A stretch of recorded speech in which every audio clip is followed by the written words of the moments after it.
퇴직, 은퇴를 앞둔 분이라면 꼭 알아두어야 하는 IRP, 심층 활용법에 대해서 설명해 드리겠습니다. 직장에서 근로자는 1년 이상 근무하시게 되면 퇴사를 할 경우에 퇴직금을 수령하게 되는데요. 퇴직금을 수령하기 위해서는 반드시 IRP 계좌가 있어야 합니다. 여러분이 퇴직을 할 때 퇴직금은 대부분 정해져 있기 때문에 퇴직 시점에서 더 많은 퇴직금을 수령할 수 있는 방법은 없습니다. 하지만 납부해야 할 세금을 줄일 수 있다면 절세를 통해 실수령 금액을 늘릴 수 있습니다. 지금부터 그 방법에 대해 안내해 드릴 테니 잘 기억해 두시길 바랍니다.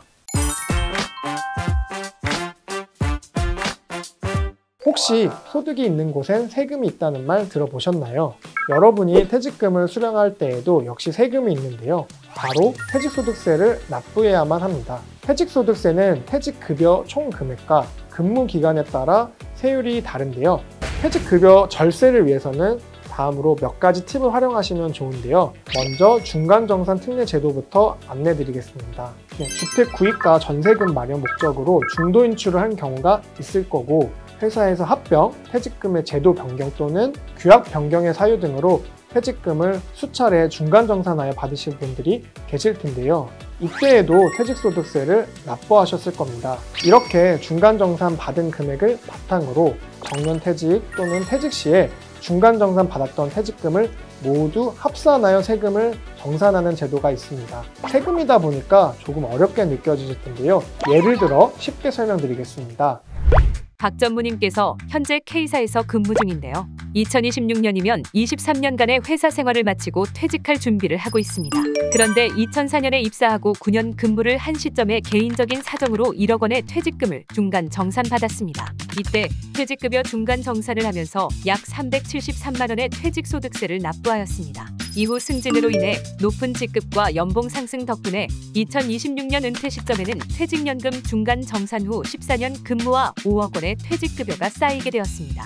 만약 퇴직 후 일시금으로 퇴직금을 수령하게 되면 14년 근속연수에 5억 원의 퇴직급여로 수령하게 되어 비교적 높은 퇴직소득세율인 약 16.14%를 적용받아 퇴직소득세가 약 8,070만 원이 됩니다. 그런데 퇴직소득세 중간정산 특례를 적용할 경우 박 전무님의 총 근속연수는 퇴직금 중간 정산 받았던 기간을 모두 포함하여 23년이 되고 퇴직금은 6억 원이 되는데요. 이렇게 다시 퇴직소득세율을 산출하면 16.14%에서 약 13.6%로 낮아지게 됩니다. 당연히 퇴직소득세도 줄어들어 약 1,270만 원의 절세 효과가 발생하게 되는 거죠. 만약 퇴직금을 중간정산 받으신 적이 있으시다면 중간정산 특례 제도를 활용하지 않을 이유가 없겠죠? 그런데 꼭 유의하셔야 될 사항은 기존에 정산받은 퇴직소득에 대해 서류 등을 준비해 두셔야 한다는 점인데요. 가까운 세무서 방문을 통해 기존에 받으신 퇴직금의 원천징수 영수증을 준비하신 후 퇴직연금 DB 또는 산하퇴직금 제도에 가입하신 분이라면 회사에 제출하시면 되고요. 퇴직연금 DC형에 가입하신 분이라면 현재 퇴직연금을 가입하고 계신 금융회사에 제출하셔야 합니다.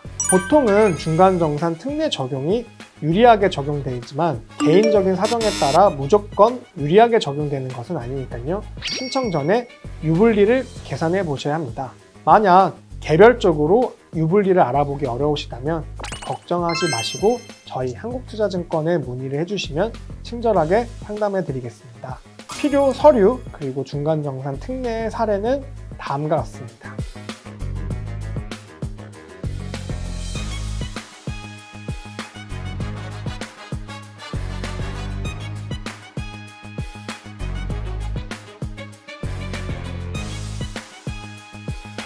다음은 퇴직금을 수령함에 있어 절세 효과가 가장 큰 혜택을 소개해 드리겠습니다.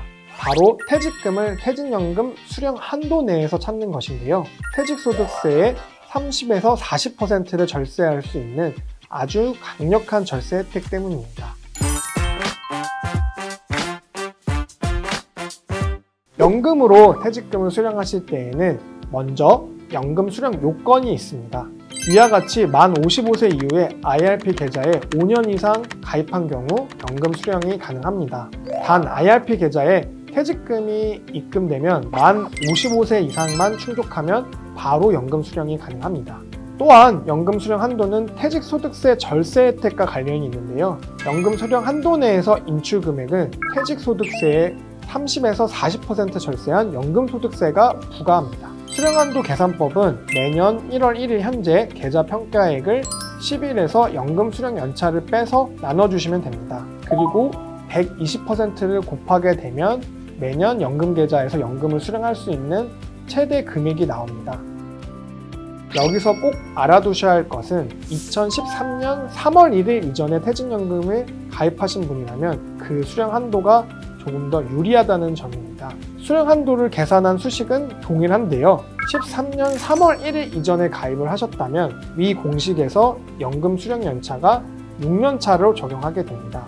따라서 만약 여러분이 2013년 2월에 퇴직연금 DB제도에 가입을 했고 퇴직 후 IRP 계좌에 퇴직금 전액을 입금하신다면 바로 만 55세부터 퇴직금을 연금으로 수령하실 수 있습니다.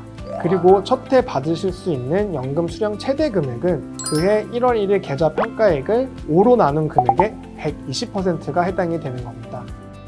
최소 10년간 퇴직금을 수령하지 않으시더라도 1, 2년 차에 전부 수령하시게 되면 해당 혜택은 받으실 수 있는 혜택이니 꼭 챙기시길 바랍니다. 마지막으로 퇴직금을 퇴직연금으로 수령하여 절세하는 전략은 매우 중요한 만큼 다음 영상에서는 실제 사례들을 통해 계산해보는 시간을 마련할 테니까요. 다음 영상도 꼭 관심 있게 봐주시길 바랍니다. 그럼 저는 다음 시간에 다시 뵙겠습니다. 여러분, 연금 부자 되세요.